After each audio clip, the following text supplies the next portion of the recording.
মহান বিজয় দিবস উদযাপন উপলক্ষে ধুয়ে মুছে রং তুলির আঁচড়ে সাজানো হচ্ছে জাতীয় স্মৃতিসৌধ। লেক সংস্কার, সীমানা প্রাচীর এবং বিভিন্ন স্থাপনা মেরামত করা হচ্ছে। একই সঙ্গে বাড়তি নিরাপত্তা ব্যবস্থা জোরদার করা হচ্ছে। রাজনৈতিক পট পরিবর্তনের পর এবার ভিন্নভাবে উদযাপিত হতে যাচ্ছে বিজয় দিবস।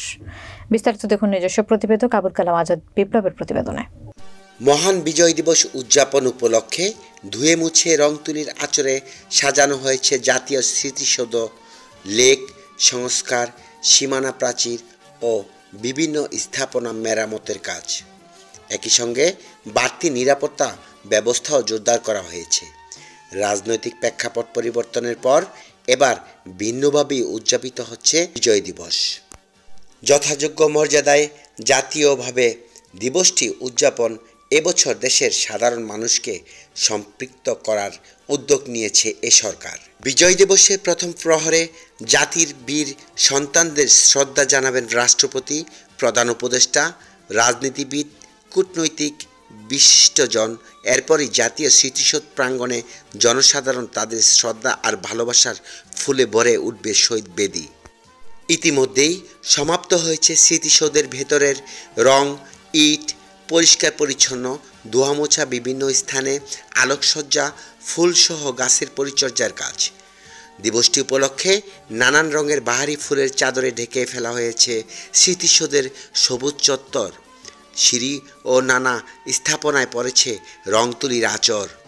এদিকে স্মৃতিসৌধের পরিষ্কার পরিচ্ছন্ন কর্মীরা বলছেন, 16 ডিসেম্বরকে সামনে রেখে 1 মাস আগে থেকেই সৌন্দর্য বর্ধনের কাজ শুরু হয়েছে। 16 ডিসেম্বর মাস বিজয় দিবসের উপলক্ষে সাভার জাতীয় স্মৃতিসৌধে ইট বালু সিমেন্টের কাজ করিতেছি, এখানে ধোয়া মশার কাজ করতেছি, এখানে রং তুলির কাজ করিতেছি, এখানে পরিষ্কার পরিচ্ছন্নতার কাজ করতেছি। মাননীয় প্রধান উপদেষ্টা পুষ্পবৃষ্টিতে ফুল দিবেন এবং স্ক্রিন সাহেব পুষ্পবৃষ্টিতে ফুল দিবেন। নভেম্বরের মাসে থেকে আমরা কাজ স্টার্ট করছি, প্রায় আমাদের কাজ শেষের পথে। এবং সাভার জাতীয় স্মৃতিসৌধে আমরা প্রত্যেক বছরেই 16 ডিসেম্বর উপলক্ষে কাজ করি। সাভার জাতীয় স্মৃতিসৌধে কাজ করে আমরা খুব আনন্দ ভোগ করি। আমাদের এই সামনে 16 ডিসেম্বরের জন্য লাখো কোটি বীর মুক্তিযোদ্ধা এই জায়গায় শুয়ে আছে, তাদের উদ্দেশ্যে সামনে 16 ডিসেম্বর আমরা বিগত 1 মাস ধরে কাজ করতেছি। রঙের কাজ, রাজের কাজ, ঝাড়ুর কাজ, ফুলের কাজ, অনেক রকমের কাজ করলাম আমরা যাবতীয় 1 মাস ধরে। আমাদের ইনশাল্লাহ কাজ আমাদের শেষ হয়ে গেছে।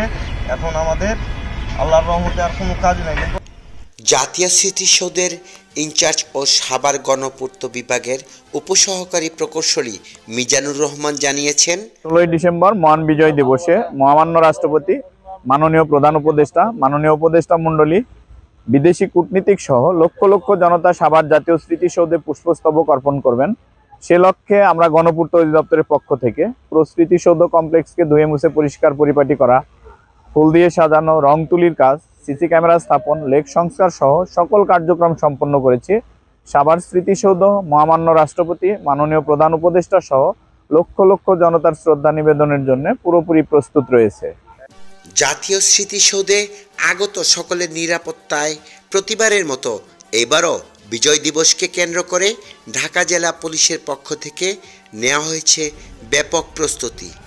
এছাড়াও সাদা পোশাকে কাজ করবে গোয়েন্দা সংস্থার সদস্যরাও। ইতিমধ্যেই 16 ডিসেম্বর উপলক্ষে নিরাপত্তা সর্বাধিক পর্যবেক্ষণ করেছেন ঢাকা জেলার উপমহাপরিদর্শক ডিআইজি AKM আওলাদ হোসেন।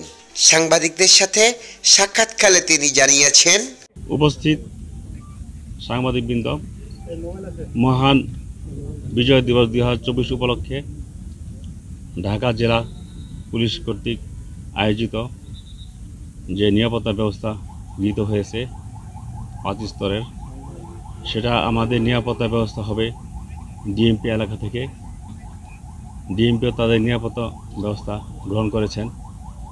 আমাদের ব্যবস্থা হবে আমিনবাজার থেকে, এবং শুধু খালি এই সাভার স্মৃতিসৌধ কেন্দ্রিক নয়, তার আশেপাশে যে জেলাগুলি আছে অর্থাৎ মানিকগঞ্জ, টাঙ্গাইল, গাজীপুর মেট্রো, এসব এলাকা আমাদের নিরাপত্তা বলয়তে চলে আসবে।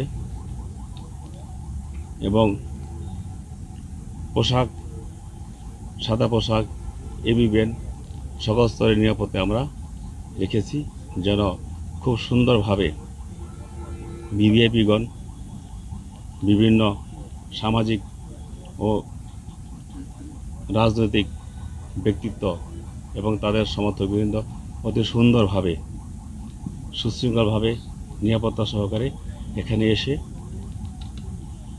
পুষ্পস্তবক অর্পণ করতে পারেন এবং নির্বিঘ্নে আসা যাওয়া করতে পারেন। সেজন্য আমাদের সমস্ত প্রস্তুতি সম্পন্ন হয়েছে। সেটা দেখার জন্য আমাদের এই অফিসারবৃন্দ সহ আজকে আমরা এই এলাকা পর্যবেক্ষণ করলাম। আবুল কালাম আজাদ, সাভার, ঢাকা।